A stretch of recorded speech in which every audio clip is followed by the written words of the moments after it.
I would like to ask you a couple of questions just around the wellbeing and mental health strategy in the context of the Royal Commission's Sorry, I think either I'm speaking too softly or you need to go and see the people about hearing tests, but one or the other. Looking at the transcript of the Royal Commission into Veteran and Defence Suicide in Perth, there was a deal of discussion around how the ADF, and I think in partnership with DVA, are dealing with mental health. And there was a lot of discussion around the wellbeing and mental health strategy and how that had moved from Joint Health Command into PERS. When I look back at the response to the Dunt review, and I know we're going back over a decade now, but one of the things that was established then was, and I'm just going to check on the name of it, the Australian Defence Force Centre for Mental Health at HMAS Penguin, I believe it was established there.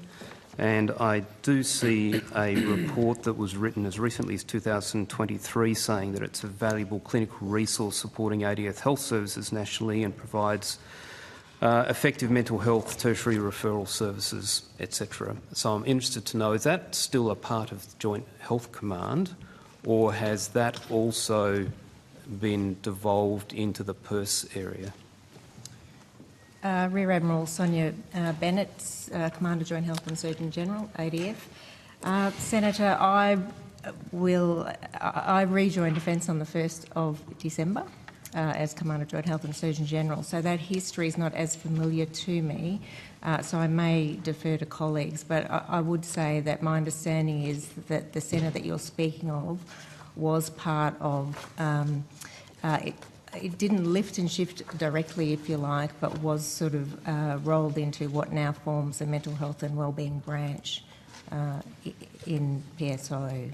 So. Okay, so General Fox, would you perhaps be able to comment, or Ms Grieg? Is that part of your organisation now? And if so, what is the resourcing and manning? Is it continuing to operate as it was when it was under Health Command? Thank you, Senator. Justine Greig, Deputy Secretary People. A key point at the outset is that much increased focus on mental health and wellbeing in terms of prevention. So one of the main... Before we go down that path, I hear that, but I also hear the Australian and New Zealand College of Psychiatrists saying that prevention is a good part, but the clinical services are essential. My specific question is, what has happened to the centre as an entity, and what has happened to its workforce post this transition? So the entity, not all of it, particularly the research component, is in the Mental Health and Wellbeing branch in my part of the organisation. The clinical services, some elements stayed with Joint Health Command. We can work through in more detail. If you could perhaps just take that on notice, I'd be interested in a breakdown when you say some remained. That can be read two ways. It says some have come to you as well as research, or it could be some have been disbanded and some have remained. So if you could take that on notice, that would be very helpful. There's been more investment rather than less, Senator. Okay. In the clinical services? The aim is in both, yes. In the clinical services, though, what has, in terms of numbers of qualified people who are available for servicemen and women to be referred to, have we gone up or have we gone down in the workforce? So we'll give you the fulsome answer on notice. Okay, thank you. Senator, I could perhaps talk to what we do now from a clinical service. Well, we're fairly pushed for time, so I've read through that transcript. I actually saw a lot of the dialogue with the Royal Commission, so I have at least second-hand a fairly broad awareness, but some of these specific issues around funding and focus were not canvassed there.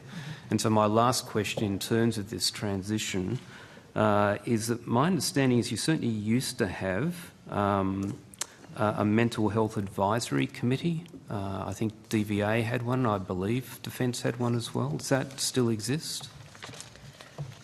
Senator Cassie Haynes, First Assistant Secretary, People Services and Wellbeing. Yes, it is my understanding it still exists.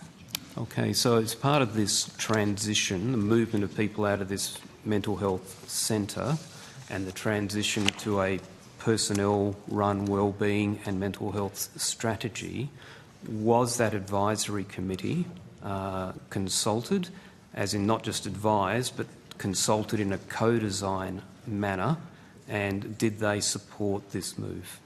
My understanding, Senator, is that they were, but I can get further details for you in relation to that. If you could take that on notice, Yes. please, that would be good. Thank you. Thank you, Chair.